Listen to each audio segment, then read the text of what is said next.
Bangers Thursday phone in association with Lee Spirits. I'm Matty, and we're going to get stuck right into it tonight. We've got I was going to say we've got a lot to cover. We've got some stuff to cover. A cup win, well, a cup tie win. It's not really a cup win yet, is it? Like we've got a bit to go before we win a cup. A cup tie win on Friday night in Ayr. A cup draw that probably none of us really wanted. I don't think we'll talk about accounts, but if anybody really wants to talk about accounts, you can do that. 150-year anniversary events, we'll try and get to that because I think we wanted to talk about that last week and never got around to it. And then a huge game coming up on Sunday in Paisley as we face up to St Mirren with a chance to go within a point of third place, I think. Should Dundee United are away to Celtic at the weekend. So presuming Celtic do what they usually do, then we've got a good chance of clawing back some ground on third place. So who would have thought that at the start of the season, eh? Joe, you're first up. Friday night, what did you make of the game? I think it was very much a question of job done. I mean, Ayr riding high at the top of the championship. I mean, it was always going to be a tough game with Bruni managing them, and they've had a really great season. And if you look at the last 15, 20 minutes, it was always going to head our way, it looked like. But it's never over till it's over. And we did the business. We're into the next round. That's all that matters. The one thing I will point out is the winner might have been scored by Rocky, but Kieran Bowie played a big part in that too. And I'm dying to see him start a game. Do you think it might be time for him to start on Sunday? Well, obviously, we don't know exactly the state of his fitness, but if he's fit enough, why not? I think we must be getting kind of close to the point where he gets an hour, eh? And I think if you're getting him an hour, you normally start with an hour rather than coming on after exactly half an hour. So he's maybe close to that. I'd rather him starting rather than Dwight Gill, put it that way. Joe, we got some feedback. We have a thread on Hibsnet for Long Bangers, and we had some feedback, not just for you, but for the rest of the panel. Everybody was very positive about Joe, about Dylan Levitt last Thursday when we did the phone in. You got a bit of criticism for his performance on Friday night. How would you respond to that criticism? Well, it was a tough sort of cup game away from home. You know, I'm still a huge Levitt fan, and at the end of the day, he lasted a bit longer than usual. I think he got 72 minutes as opposed to his usual 60. So, I'm from what they say about the report of the injuries, etc. I don't think Joe Newell's going to be back at the weekend yet, so he'll probably start. And what a game to start talking. St Mirren away is always a tough fixture. You know, many years ago, my very first Hibs fixture away from home, 1961, St Mirren away. Eric Stevenson, 18 years old at the time, broke his leg, and Jim Easton had a bandage on his head, but we still won 2-1. Nice one. Well, that's going to be a good omen. That shows how old I am, of course. Who stood out for you on Friday night, Joe? Well, I think Rocky was the man of the match in my view. You know, I wasn't at the game. I watched it all live on TV, but I mean, he never put a foot wrong. And apart from scoring the goal, you know, he just had an outstanding game. So, man of the match, Rocky. No question, but the whole defence was pretty solid, and the goalkeeper gets better every game. Jordan Smith, every game, is improving in my view, and arguably he kept us in the tie because he had a couple of good saves in the first half. You know, so all good teams are based on a solid goalkeeper centre half, and we had that the other night. So part of the victory was due to them, I think. I would agree with that. Stephen, you got your hand up when you come. It's just on the question of who stood out, Matty. I'd probably say Triantis maybe not so much in terms of what he actually did on the ball, but I would say after getting booked early in the game and then getting absolutely clattered a couple of times, I actually thought he seems to have learned his lesson. In the past, he's been guilty of not heeding the fact that he's on a yellow card. So I actually thought his temperament and his game management was, in fact, the game management across the side was fantastic, but I thought Triantis on Friday, because you could see that their players targeted them after that challenge, which, in my opinion, if VAR was involved, I think he would have been sent off. But in my opinion, I don't even think it's a foul, to be quite. I think you guys discussed it on the show early in the week. But I think he wins the ball, and it's the follow through, as Colin points out. But I thought his game management thereafter was absolutely fantastic. So I just thought I'd pitch in and say that Triantis, and I've obviously been quite a vocal critic of him, probably up to the midpoint of the season, but I just thought on Friday he managed himself really, really well after that challenge, and then obviously getting clattered a few times off their players as well. I'd agree with that, because we could often hear it tends to be when a player doesn't manage the game so well and they get the second yellow card, the criticism falls on the manager for no subbing them. But, like everybody talks about, you saw it coming, he's got the early booking, he was never going to last, and it's the manager's fault for leaving him on the park. And then it shows you that players can go pretty much a whole game on a yellow card without picking up the other one. Interesting one where you're talking to Stephen about the foul. I don't know if you saw the Celtic game last night. No. So Celtic had a penalty check. They went to VAR, and they never gave the penalty. And it's pretty much the rationale was the Bayern player played the ball and then came down on the Celtic player's foot. So that's not even a foul. And you think it's just interesting how these laws are interpreted now, like for referees, and maybe there's no the same force in the Celtic tackle as Charters went into. But I just thought it was interesting that some teams get that and other ones didn't. John, I'll bring you in. What did you make it on Friday night? You're still suffering from the germs that got passed on. And can I thank my fellow supporters for giving me the lurgy in that station end, although I thoroughly enjoyed the atmosphere that was there throughout the match. I don't know if, and by the way, can anyone tell me, was Craig Levein actually there, or we just doing a little bit of a swan song at the end for him? I mean, because I don't know whether it was just somebody within the BBC team looked as if they had a bit of a Craig Levein beard on. But he got 5 minutes worth of songs for the Hibs fans as we were stuck trying to get out as well. So that was quite good. No, I thought that it was a game that we were in control of. They had a chance right at the beginning where the ball was slipped through, but Jordan Smith's done well to come and close the angle. And they've had a couple of shots from outside the box towards the end. That's all I saw from Ayr United. I thought other than that, we showed a lot of control. Had Boyle had a bit more composure, particularly in the first half. It would have been 2 up at half time. I genuinely thought the one was in the second half, because when you're in that station end, you can't actually see anything below 3 feet of the goals. So initially we thought Bowie had scored. We didn't, because we physically didn't see Rocky getting in there. So there was that side. So to me, the game looked a lot closer than it actually was. I think we got a lot of control. We didn't try and go through the middle too much. A lot of it was down the sides.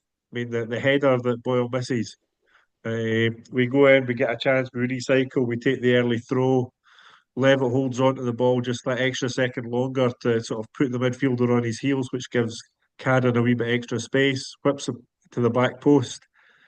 And you're thinking, any of the 7 of us on here, I mean, standing there, would have found a way to put that in the back of the net. But Boyle over techniques it, headers it into the ground and over the bar. But it was just a bit of composure. I don't know if he's gone a bit cricketer. He's in his 90s now in terms of goals, and whether he's just getting a wee bit sort of itchy in terms of trying too hard. But no, I thought we were genuinely in control. We could have been further ahead earlier in the game with a bit more composure. But yeah, you take the fight and win. What does it say about the team? The fact that this was a game that everybody had pegged as an upset. That's why, let's face it, the BBC picked it for the Friday night game. They had that backstory with Brown and Whittaker in charge at Ayr. They're obviously doing well, and we've seen it so many times over the years. This type of tie being one that we slip up in. But I agree with you. I thought we were totally in control. Have you ever wanted a game that showed you why you don't want to finish 11th in the Premiership? That was the game. I mean, that is the standard that is at the top of the Championship at the moment. And if Falkirk don't do it, Ayr will, and you'll be facing Falkirk or Livingston. I mean, our 11th place team in the league will not be any of those 3. I mean, and that's the standard. I mean, and it's that. It brings in the discussions again about moving to 16 or 18 team leagues, but I'm not sure whether the standard would be as high at the top of the Championship if there was more blah just in the Premiership. But no, I think that's they were rightly touted as a potential spoiler for us, or sort of an upset. But I think we just had the right attitude. I mean, I wouldn't take Rocky out on his own. I thought the three in defence handled it really well. I mean, when you're in the station end, you're seeing first half we moved the ball left to right really easily, really quickly. Some of it was a bit tight. They drew the ball onto guys. Smith did a wee move past the boy, but we had control of the ball. We could move it easily, and yeah, I felt that we were in complete control. Obviously, we got the draw on Monday night. What did you make of that? I think what it turns around and tells you is that's why you beat St Johnstone in the cup final when you get there. That's why you beat Ross County in the cup final when you get there.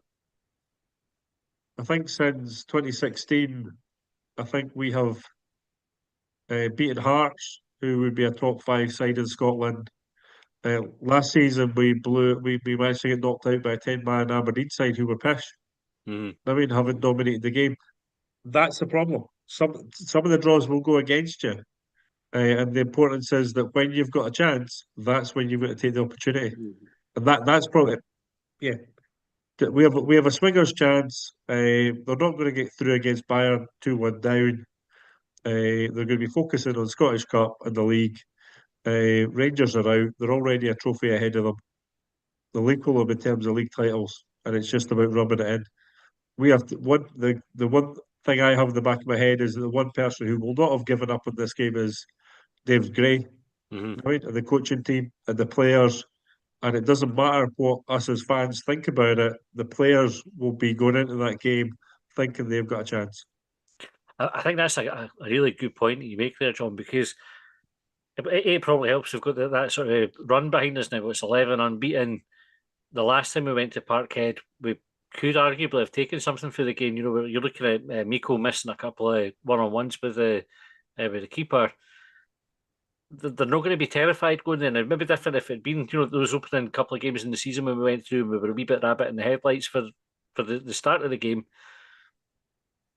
Even in the League Cup game, we make some really horrible defensive mistakes to give away goals. But we were 2-0 down, looking as if we were going to get pummeled. And for the last 50 minutes of the first half, had them really under pressure. Miko gets a really good goal from a set piece. Carter Vickers gives away a really petulant free kick to give us the opportunity. And we're in it. I mean, so I think that even all of the games that are there, Gray will go back to the League Cup final where actually we take the lead and then switch off straight from kickoff. I mean, so he's got a memory there of being successful against Celtic in big games. I mean, and having moments in games. He's got to put it all together to get the win. But he will have bits to draw on. Okay, I'm just going to get some comments off YouTube and then Callum, will come to you for your thoughts on Friday night. So Mike said, good evening panel, just settling down to watch this in a secluded lay-by on the A1. Mike drives a big truck, the kind of what he normally watches in secluded lay-bys on the A1, but we'll go into that. Hope you're enjoying it, Mike. Keith says, job done in the cup for me as financiers go. If we want to compete for trophies, we might need to go in a wee bit of debt to get players in, but then hopefully win a trophy or maybe more.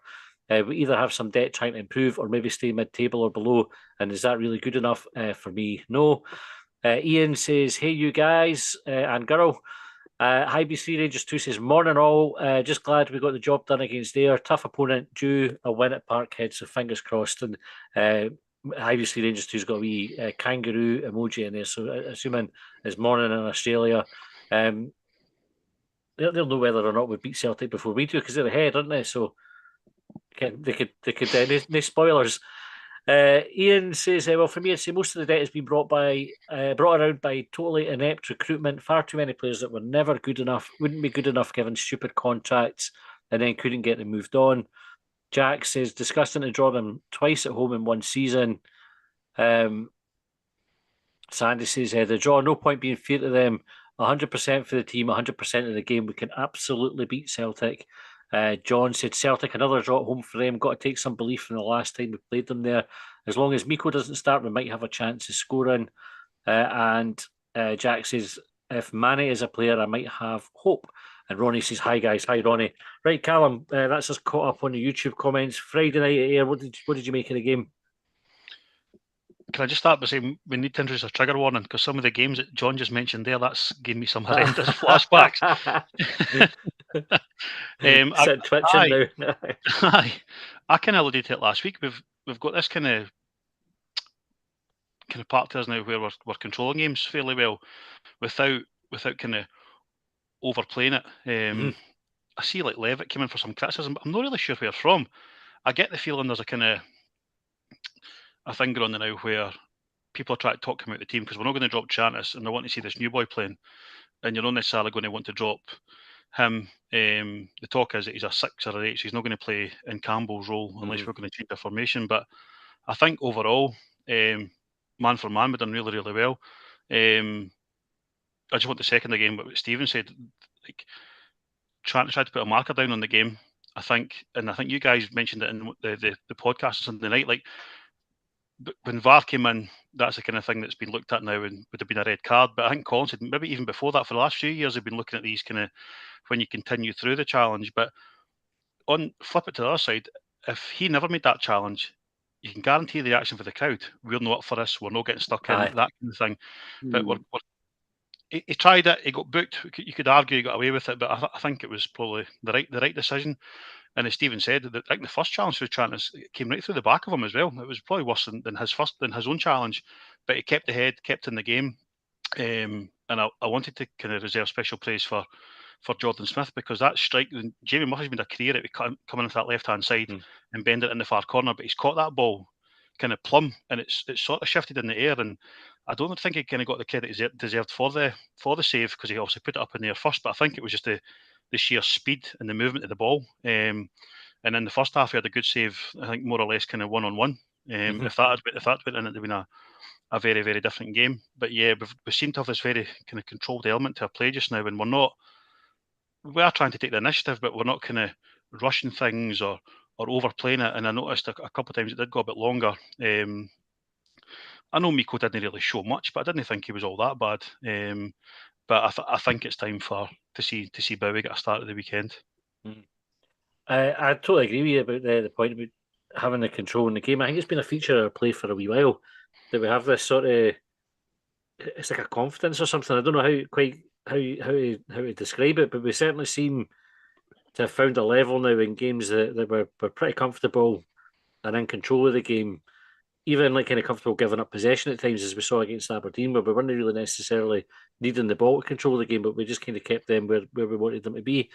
And you're right about Smith as well. That save, there was people I think kind of were criticising him for it. Like I thought it was good. He did well to get back up for to catch it. That's the sort of thing that keepers do in training all the time, isn't it? It's like they get the initial save and then they're right back up as quick as they can to get the ball. Even the one down his left-hand side, the boys kind of shaped it around the defender. And again, how often do you see them going in? So he's read that brilliantly. And I remember back to, I think obviously he was a bit cagey in his first game, which you can understand. And then I think it was maybe the Ross County game, he got caught under a few kind of crosses, and you're getting that kind of vibe like, oh, this boy's not sure what he's doing. But obviously, now that he's had the games, he got a penalty save up in Ross County, which is just building the confidence. So yeah, I think for me, he was man of the match, but I'm not going to grudge Rocky. Do you know what I mean? He's played well, got the winner, and cued some brilliant kind of celebrations at the end. And another thing that really stuck in my throat, so I've got all these pet peeves, but see all this like credit to Ayr, there'd be a credit to the Championship, the Premiership. Fuck off! I couldn't care less. Like just because like Scott Brown and Stephen Whittaker are there, like I fucking hate them. Like it doesn't matter. Like they're all like bigging each other up in that, and like because him and Gray's laddie's playing the same team and all this kind of stuff. Like fuck here, like fuck them. They nearly broke John McGinn in half a few years ago with that big Huddy McKenna. So no, I'm glad they're out. I'm all about that. A bit of petty rivalry, of course. How are you feeling about the squad now, Callum? Like we've got players coming back, and we've obviously only had that one signing in January. I think if you cast your mind back to the start of the season when things weren't going well, there was a lot of kind of like concern about the nick of the squad and needing a rebuild in January and all the rest of it. Obviously, things are different now. How are you feeling about the squad in general? I think because things are very positive just now, my view on it, and from what Malcolm Mackay said as well about the fact that we've got 5 first team players kind of still to come back in and affect the team. I can see why that decision's made. I understand everyone's just going to say, well, we've just lost 7.2 million. That's why we've not signed anybody. But then I think if we never signed anybody and then posted a profit, even 500,000 or a million, they'd been saying, why are we not fucking signing anybody? They couldn't win either way. I think we've made the right decision because we don't really know what was available to us. Obviously, nothing was available that David Gray thought was going to concern his starting 11. And when you have got like your club captain to come back in, a centre half who I think before he was injured was probably the better out of him and O'Hora, I think, in terms of form. So, and obviously Kieran Bowie, who showed so much promise before he got injured. I think I wouldn't say I'm happy, but I'm kind of comfortable with where we are just now. I think you guys touched, it was long bangers extra time when you're kind of saying about this sticking or twisting. I think Colin used an analogy of putting a bet on, like, do we just go all out and go for third? But then we've tried that in the last 3 years and almost like fucked it every time, which is probably why we're in the kind of, I say financial position. We've posted the losses, whether we're in debt and things. I know there's cash in the bank and stuff, but it's no work before. And although it might not be the be-all and end-all to finish necessarily third, I think it'd be quite important for us to get into Europe, given the way the kind of European competitions are set up now and the kind of potential guarantee of a minimum amount of games. But no, I'm fairly happy. The only thing is obviously suspensions and injuries can come into it. I think if we were to lose like another 5 between now and the end of the season, we could be struggling depending on who it is. But no, overall, I'm fairly kind of confident and happy with what they've done. Nice one. Tracy, we'll come on to you next. What did you make of it on Friday night? Yeah, I thought it was going to be a tough match. But I wasn't really, at no point I was thinking, I'm worried about this tie. Because I felt we were comfortable enough and we were dealing with things. And I thought Jordan Smith was just outstanding. And I'm loving his mum on X. And I noticed what you guys had said as well on, I think it was Sunday night. Remember, if it turns sour, then, lay off her. Aye, still be nice. Because she's just on there praising her son and she's loving all the love for him as well, which any mum would. But it's been nicer interacting with supporters as well. But I think he's been outstanding. He's had to bide his time to get his chance and he's really taken it. So well done to him. And obviously Rocky scoring the goal had to scrape Lucy off the ceiling. Our man scoring. But yeah, I was just really chuffed for him. So because obviously there was rumours that he might have left as well in the transfer window, and I think that would have been a really bad thing to happen to us, because obviously we didn't have a replacement either. So I'm glad that he's still here, and I was really chuffed for him scoring the goal. I think it just skimmed off him. I think that's a really good point you make about keeping Rocky, and not just Rocky, but I think they knocked back some bit, obviously a bid for Yuan as well. That sale never went through. And for all folk for all the financial position isn't great, they're clearly still putting the team first, and that if they've not got a replacement for somebody, they're not going to leave us short. Yeah. Where do you see Rocky's future, Tracy? Do you think we'll see him here next season? I'd love to see him here.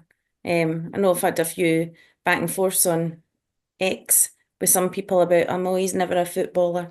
Well, I think his professional contract will tell you different, and I think people forget that what these footballers actually sacrifice is kids to get to where they are. And there's only they're not literally sacrificing kids, just in case anybody picks no. up. No, what these kids sacrifice in order to get to where they want to be. Because there's only a small percentage they get through.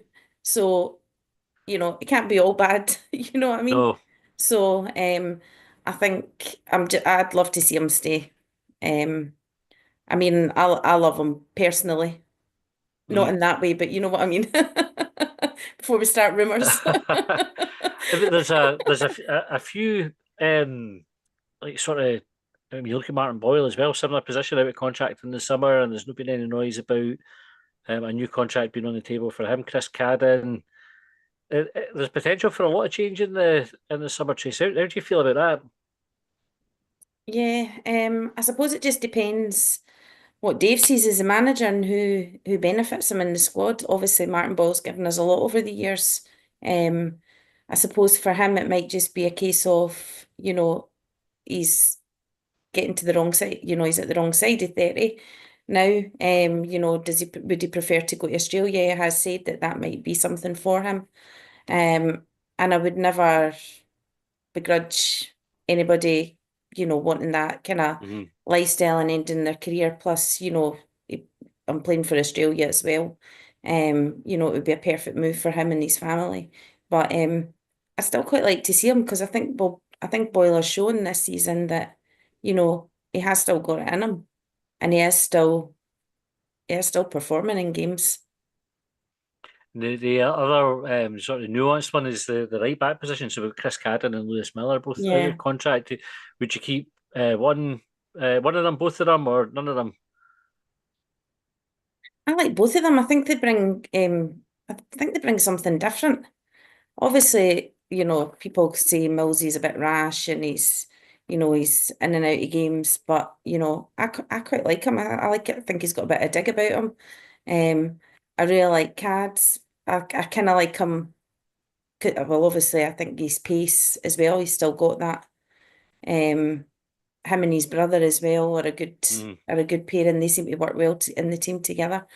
So it's a difficult one because I suppose we've had them here for years as well. So I suppose there's a little bit of sentimentality behind it as well. But obviously, we've got to look at the future as well. But I wouldn't be upset at Cad staying or Millsy staying. I know there was rumours interest for Millsy, so there might be a chance that maybe he might leave, because that interest may come again in the summer.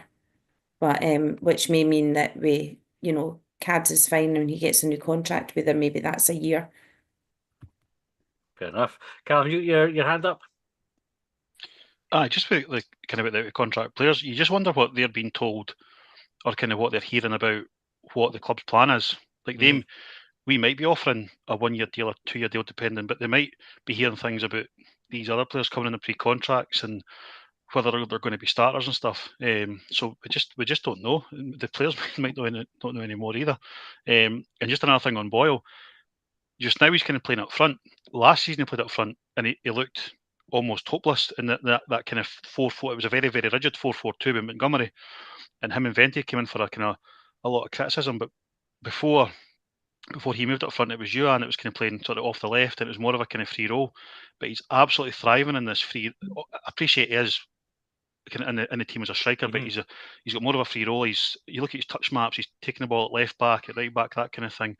And I think if he's managed right and he knows what to expect, and he is your kind of maverick player. Like even listening to the Hibs buzz the other day, like when Scott Allen was talking about the great players that he's played with Hibs and that, Boyle was getting mentioned, and you might not necessarily say he's a great footballer and it's kind of all about his pace and stuff, but he is obviously very effective in what he does, and he's a kind of good teammate to have. So I hope that with someone like David Gray in charge, he's going to be honest with him and tell him kind of what he expects from him, or kind of, and vice versa. So it'd be good for him to stay if he's going to be used in the right way, certainly. But I think there's a whole lot of uncertainty around for us, certainly, and it's going to be the same for those 14, 15 first team players that are out of contract. It's actually like a difficult situation to manage, isn't it? Because you hear all the time. I mean, certainly when things weren't going well at the start of the season, it was one of the sticks used to beat Malcolm Mackay with, wasn't it? The fact that he'd said that we had players that we wanted to move on that we couldn't, and they were going out of contract. So how would you expect them to play for you? But now we're on the good run. It's sort of like I don't know whether they're using the incentive of a new contract as a bit of a carrot for the players. Maybe if we finish third, they're going to get a contract. If we didn't, they might not be able to afford it. Like that kind of thing. It is a difficult one to manage. Yeah, I think Dave's just managing everything really well. I think he's had to, just because of things that have happened, and he's been left to answer a lot of things and whatnot. But I do hope that they are having the conversations with the players, because sometimes clubs do leave it to last minute, and people need to know where they're going to be or what they need to look for the next season. A lot of these players have mortgages and families and things like that. So I do hope that the club are kind of making those plans now. Obviously, we've got new head of recruitment in as well, so he might have a kind of vision that he's selling to Dave as well, and that might look completely different from what we think. I totally agree with that. On YouTube, Dylan says, can we start a petition for Ayr to put in more toilets if they get promoted? I heard that was a bit of an issue, like 3 porta cabins or something. Ian said, forget Celtic, that game will take care of itself when it comes around. Focus on the league for the moment and keep up the good run by beating St Mirren. Hibs Rangers 2 said, we've got a bit of steel about us. Ian said, X, boo. I don't know if that's a reference to just the fact that it's X and it's Trump, or if we're calling it X and not Twitter. I don't know. I can't call it X. It'll always be Twitter. I always call it Twitter, but for some reason tonight, X it is. X, aye. It's a horrible platform. Now it's sort of evolved into X run by that wanker. I tend to give it that full title these days. John said, a thing about the team for me is how much of a unit they are, each of them fully there for one another, and the way they celebrate saves and tackles show it. We've heard before about being behind. Jack said, hello, sorry couldn't join, Matty, ended up having something on, but glad Hibs in the quarterfinals. I think Hibs can cause upset on Celtic. I hope now is our chances on a good run, and we hope it continues. John says the gaff, carrying on his last sentence, being behind the gaff. I thought he just finished it about being behind. That doesn't make any sense. And now further down is the rest of the message. So behind the gaffer, then the manager's out, but they're really behind Gray and fighting for him. Ian said, I'm not unhappy with the squad for the rest of the season, though. As I said, a big rebuild required for next season. Ronnie said, hit like, guys. Excuse me. Yeah, if you're not hit like on the video already, please do that. It does help us out. Jack said, if we get third, this squad is good enough. I suppose that's a good way to measure it. And Ronnie said, Blue Sky the place now. Thanks for moving Hibs. And of course, you can find Hibs' official count on Blue Sky now, as well as Long Bangers, where you can follow us there. We're trying to get a bit more engagement over there so we can finally move away from Twitter run by that wanker. Ian, I love your t-shirt there about the Smiths. Aye, a Smiths t-shirt. This is the one of the t-shirts I wear when I go to Graceland for Elvis Week, because of course it's got Elvis on it. And I was, unlike Tracy, actually, I was very uncomfortable about the tie the Ayr United did. And I travelled on the 2016 bus, but I missed the bus because of the Harriet Watt rush hour. Meant I couldn't get there on time, so I missed the bus. I had to drive down the A70 on my own. I don't know if anybody else has done that at night at like 70 miles an hour, but it's pretty difficult. I'm going to mention the toilets twice, but as Dylan mentioned there, immediately you got through the turnstiles, there was 2 porta cabin toilets faced you, and everybody thought, that's the only toilets, but it wasn't the only toilets. It was quite interesting that loads of the Hibs supporters were stuck at the side instead of going behind the goals, and I actually think that's beginning. It looked quite dangerous at times. There was so much crushing going on, and I think that's because people are not used to using terracing. Because behind the goals, where I think John said that he was, not other John, but John, behind the goals, there was loads of space, like loads. You just have to get used to the fact that you can shove people out the way and look over their heads and things like that. You know, it's just obviously people are used to sitting down, but it was good atmosphere, as other John said. But I'm going to make no apologies for bringing this up every single week, but the mistake David made again in selecting Kukarevich, he just had no impact whatsoever. He was completely ineffective. And his selection, his continued selection, actually makes no sense. I looked in detail at his contribution in the first half, and that was to counteract me coming to the same conclusion that Callum did. He wasn't that bad, but he was. He had 1 shot, which is obviously straight at the keeper. He had 2 really poor crosses. He won 2 balls in the air that didn't go to Hibs players. He held up the ball once, which went nowhere. That was his contribution. And he's never in the right place at the right time. He rarely makes runs off the ball.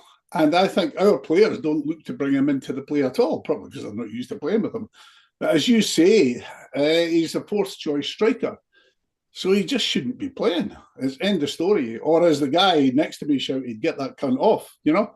Because he's just utterly. I mean, why are we playing a lone player when he's just simply not good enough? Yeah, but I was really worried about that game. I really was, and it was a tremendous save for Smith when the guy came through 1-on-1 with him. He timed his run out brilliantly, and I think I didn't think we played particularly well, but Boyle should have scored 2 goals, and obviously Smith kept us in the game. But I'm just glad we're through. So I'm just ecstatic we're through.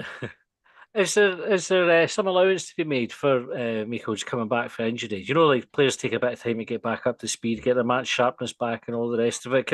Is there room to cut the guy some slack in?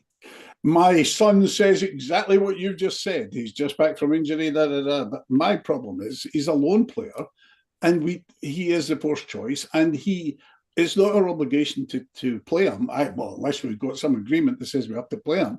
But I've never thought he was any good. There's people thought Kevin Nisbet was a good player. I don't think Kevin Nisbet was a good player, at all. And but certainly Kukarevich is just ineffective. He's ineffective, so therefore he should not play him until he's effective.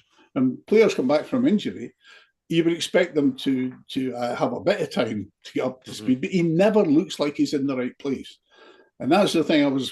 When Dwight Gale, the Hibs buzz, when I was saying to Dwight Gale, he's always seems to be running off the ball and in the right place, like Mixie Patalainen always was. Mixie Patalainen, a very smart player, he knew where to go, whereas Kukarevich doesn't seem to know where to go. So unfortunately, no, I don't think we should cut him any slack at all, and I just don't think we should see him again. John, you've got your hand up and you come. I mean, he pulls on the hip strip, so he gets the support. But his problem is that you compare him with Bowie. He's got a direct comparison that all the support they put out, players returning from injury, and what impact do they have? Bowie came on, and you could feel the difference in the crowd. The confidence was there. Yeah, you're right. Yeah. I don't think we will be pushing the boat out for Mykola in the summer. Whilst he pulls the strip on, you support him. He's trying his hardest. It's not working out for him. But his real problem is Bowie, in the sense that you're seeing the class that can come in terms of a bit of touch, holding it up and driving forward. Yeah, you're absolutely spot on. Yeah, Joe, when you come.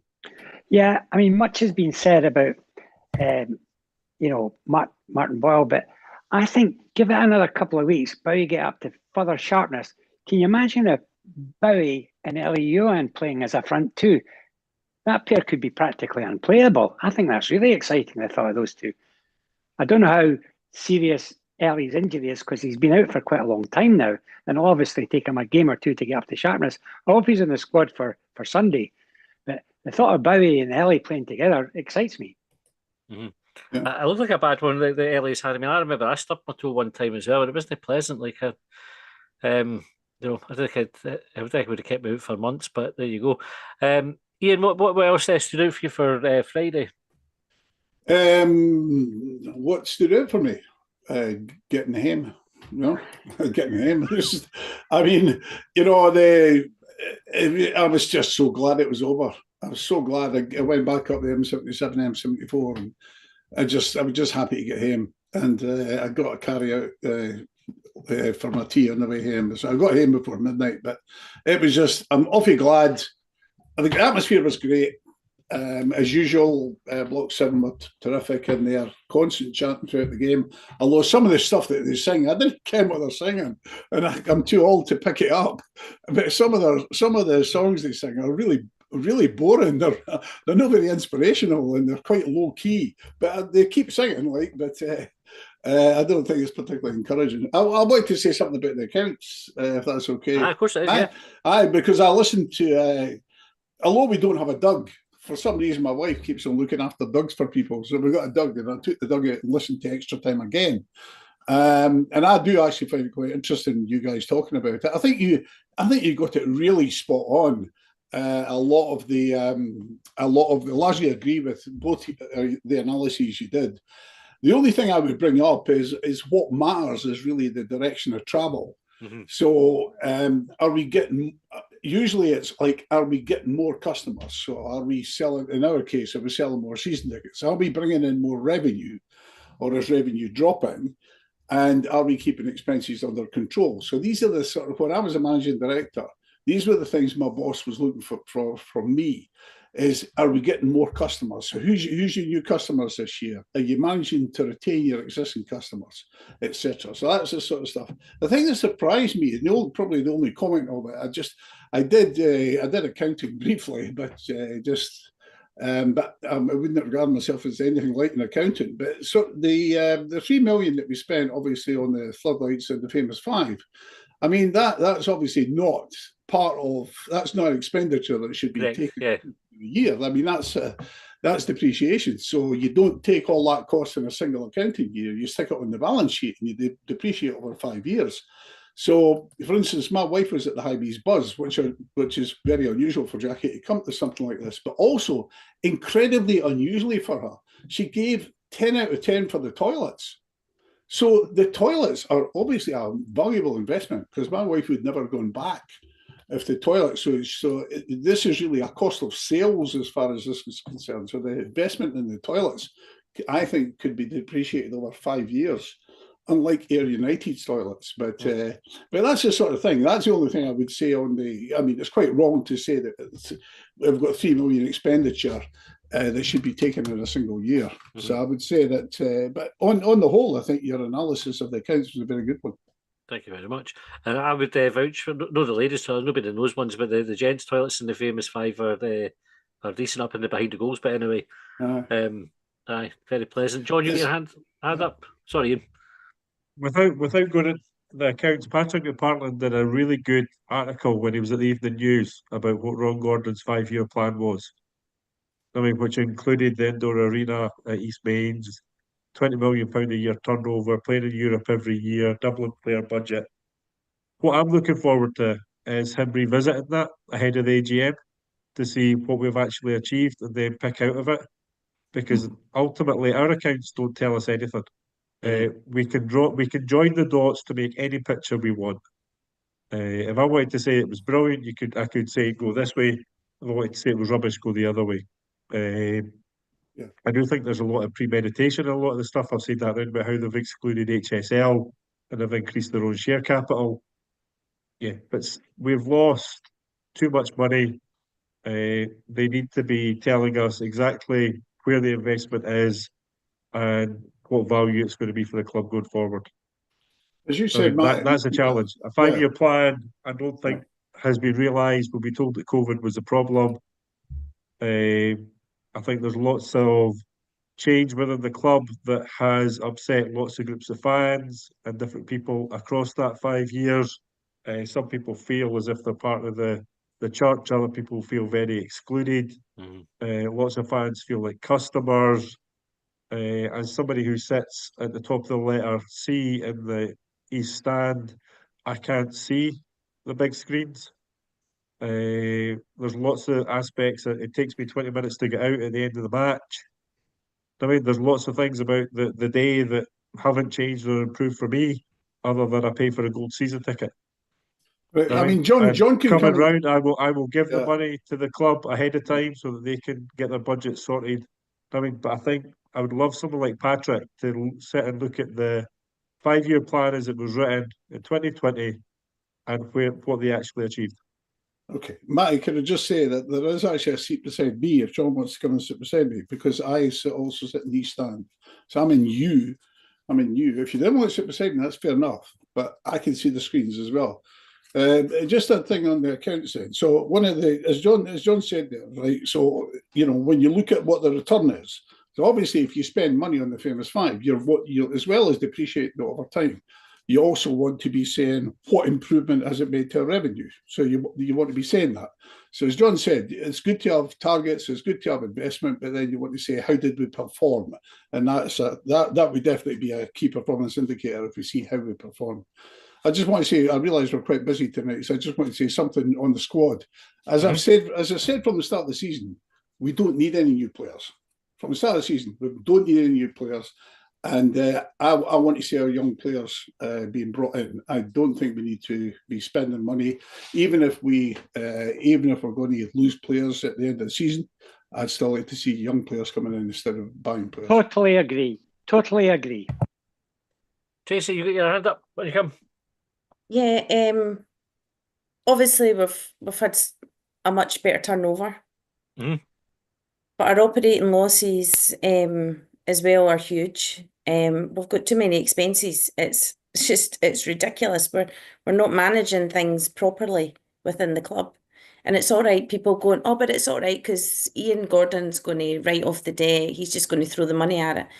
We need to be self-sufficient. When we've got turnover like that, I mean, I remember Leanne talking about being self-sufficient when we had a much less turnover. But that was the idea because we should be self-sufficient. We've got that turnover coming in, so we should be spending our money a lot more wisely and looking really closely at what our expenditure is. Because we shouldn't be having to keep going to the owner and asking for money left, right, and centre. Or we want this player, or we'll just chuck money at it. Because then the wage bill goes up as well. So it's just having a total knock-on effect. So we can't keep going to the owner for money because eventually the owner's just going to say, well, actually, I'm not going to put any more money in. And okay, we've got Black Knights. There's going to be a limit on what they can invest until much of the rules change as well. So the next year is going to be like, well, I'm dying to see what the accounts are because again, we've only got 4 months till the end of the financial year. Yeah. Now, last year, Ben Kensell sat on Sky Sports and lied to us. Now, either he can't read a balance sheet and things were rosy and things took a total nosedive for the next 4 months, or he just sat there and blatantly lied to us all. So it's one or the other. You know what I mean? It can't be that things were looking rosy and then because I don't think, and then the next 4 months, every board meeting you go over the financials, and that's once a month. So all those directors, you know, they are, what's the word I'm looking for? God, see this menopause brain. They're responsible basically for everything that happens at the club because they put their name to that. And that's why they're on the sexy accounts at Company House. So they're responsible for that. So each month they're looking at the accounts, you know, at what point did they say, well, enough is enough and we need to start making changes? Because it's just crazy. So they're all responsible for it, but I just can't believe that they allowed Ben to sit there and spout that live on Sky Sports. It seems mental now when you see the context of what actually happened. It does seem like a kind of ludicrous statement to come out with. Somebody said to me, "Oh, I've heard it's going to be 7 point something losses," and I went, "Here, having a laugh. It's not going to be that." I know we had a loss and whatnot. I was like, "But we've just had investment," and I was like, "There's no way we're going to have that loss. Somebody's at it." And then when it actually came out, I was like, wow, well, one, how did somebody get that information beforehand? And two, what the hell? I'm not sure if Hibs leaked it in advance to get people used to the idea. So that everybody didn't go Raj when it came, because it was fairly common knowledge. Like anybody that it's crazy. Anybody that's in a WhatsApp group about Hibs will have had a message saying the accounts are going to be, and like 7 was the starting point. It kind of went up. Like there's one message I saw at one point, somebody quoted 15. I was like, fucking hell, it was definitely not going to be 15 million that we're losing. But it wouldn't surprise me at all if that information got leaked out just so that folk had it in their head. That's what it was. So when it actually came out, they were like, well, that's what we expected. And to do it on a match day as well, I thought it maybe could have been kept, or why not just then do it on the Thursday, but to do it on the day of the match, because it does put extra pressure on, because you're thinking, well, shit, we better get through this round. Aye. Because we're going to need the revenue. Right, I'll pick up a couple of comments for YouTube, and then Stephen, I'll come to you. We'll get your thoughts for the game on Sunday. Right, so Stevie said Kukovic is awful, hasn't got a strong point to his game, everything is average. Ronnie says, what allocation do you think we'll get for the quarter final? Be interested to see what we get at Celtic Park, because I'm sure there's a percentage you're entitled to carry if it's 20% for a cup game, which is a bigger crowd than Hibs normally take through to Parkhead. So and it looks like it's a Saturday night as well, doesn't it, for that game? There was some messages going around earlier on that it was 7 o'clock on Saturday. Stevie says 100% be at Celtic Park for the game, though. Ian said, thought understandable. Bowie really looked unfit. Ronnie says, think Ellie is still out for Sunday, Joe. All right. Sandy said, Hampden chips, the prize, Steve. I hope you get your wish. Oh, no, I don't know. Somebody come off mute. Okay, if it's me, I can hear an echo now. Yeah, so can I. Bet it's me. Hold on a second. Dreadful. Right, I'll just carry on. I think what's happened. IBC Rangers 2 said, I assume Gray played Mykola to get a bit fitness just in case Bowie, Gale, Yuan get injured or re-injured. I have to agree, though, he offers very little. We've got Ian said, for me, I'd say most of the debt has been brought around by total inept recruitment. Well, I covered that one earlier on. Going the wrong way here. I'm going to leave the YouTube comments because it's gone Raj. Stephen, Sunday, big game. Got a chance to close the gap on third. How do you see it going? I think recently, I think I said this last week, St Mirren have become a bit of a bogey team, especially at home in the last season or two. I have to say, watching their game on Monday night, I don't quite know how they managed to not go through. They really should have been at least 2 clear ahead of Hearts before Hearts got a bit of fortuitous equaliser. Hopefully the fact they went 120 and then penalties might impact them, although I actually thought the game was Saturday, not Sunday, so I've got an extra day rest because I'm an idiot. I didn't think the pitch looked particularly great at St Mirren on Monday night. There was a few different patches that were a bit bare and a bit bobbly, so I'm not entirely sure how that'll impact us, although Ayer's pitch was a wee bit bobbly as well, and actually I thought we handled it relatively well. So I think St Mirren are a bit of a predictable team. They are a bit long ballish, and it really caught Aberdeen out a few weeks ago. I think St Mirren had 3 shots on target and scored 3 goals against Aberdeen, and I know that they seem to be quite potent when they're at Easter Road. They seem to, well, the last couple of times at Easter Road, they've actually created more than enough chances to score goals, so it will be a difficult game. But I think you said Celtic have got Dundee United, Hearts have got Rangers. Don't know how Aberdeen are playing, but it's a chance, I think, with teams around us playing bigger and better teams, that it's a game that we really need to go through and win. And I'm going to predict that we do manage to do it. In recent years, I think we've probably been better through there than we have at Easter Road against them. So I'm going to predict the Hibs win. All right, I'll get a score for you now because we've got 5 minutes left. So I'll do the sort of the final roundup to get folks' thoughts and the score. So what's the score going to be? I'm going to go 2-1 because we've had back-to-back clean sheets. I can't see us getting a hat-trick of clean sheets, so I'll go 2-1 Hibs. 2-1 Hibs, nice one. Right, Joe, you're up next. How do you see it going on Sunday? Very, very tough game. Very tough game. I think, much as I want Hibs to win, I think it will be a draw. Something like a 2-2 draw. There you go. Take a score draw. You're going to send us in a lineup for the preview show tomorrow? Yeah, I will do. Nice one, right. We'll see what you come up with. John, what are your thoughts for Sunday? I think it's a redemption game for the squad. I think the first time we heard Gray bitterly disappointed about a performance was the league game of the season, shipping 3 goals, looking as if we just cracked. So I'm looking for the squad to turn that round. Win 2-0. Nice one, Callum. It's going to be a tough game. I think they'll play slightly differently to the teams that we've played the last few weeks. They'll want to win the first balls, scrap for the second balls. Can it be 100 mile an hour to start with? I think, like John just touched on, you need to use the pain for the last games. It was interesting against Ayr that Nicky Cadden said in his post-match interview, that there was a reason the cameras were there. And then David Gray actually said afterwards the same thing. So he's also used that in his team talk, which is quite good to hear, actually. So if they can use the previous games, then I was thinking score draw, but I'm going to go 2-1 Hibs with Stephen because I think if we can get the better of them, they've had 2 really bad results. They're hurting, so they're in that kind of same vein as Aberdeen, where they could be quite vulnerable, quite fragile. And if we get the first goal, then we can definitely do the business. And it's a huge weekend with the other games that people have already mentioned. Especially with a tough run of games coming up as well, because after that we've got Dundee United, Celtic twice, and Hearts. Not necessarily in that order, but that's the next 4 games. Yep. Tracy, what about you? How do you see it going on Sunday?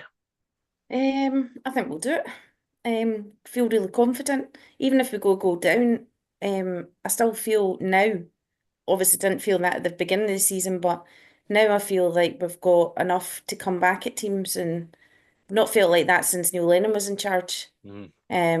So it's testament to Dave and the lads for turning it around. Because if we think about it, it's the same team that were going on a bad run that have pulled themselves out it, and to do that mentally and to have that character. Yeah, I'm going to go 3-1 for Sunday. Nice one.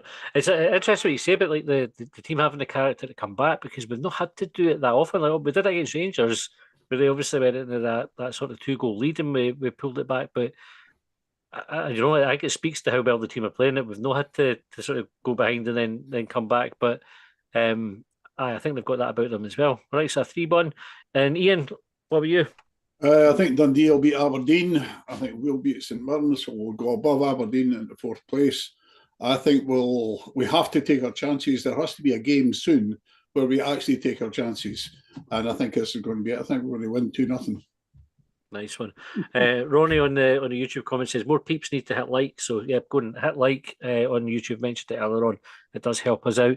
We never got time to talk about 150 celebrations. We will get there eventually. Whether we do that next week or maybe I'll tap into what John and Colin think about it on Sunday when we do long bangers after the match. It'll be a late one, I think. I don't know if we'll be back in time for the 8 o'clock start for the podcast, but we will see. Anyway, thanks for tuning in, guys. Thanks very much for coming on the podcast tonight. For the phone in, great to see you all as always. And we'll be back tomorrow for about 4 o'clock on YouTube with the preview show. Thanks for tuning in. We'll see you next time.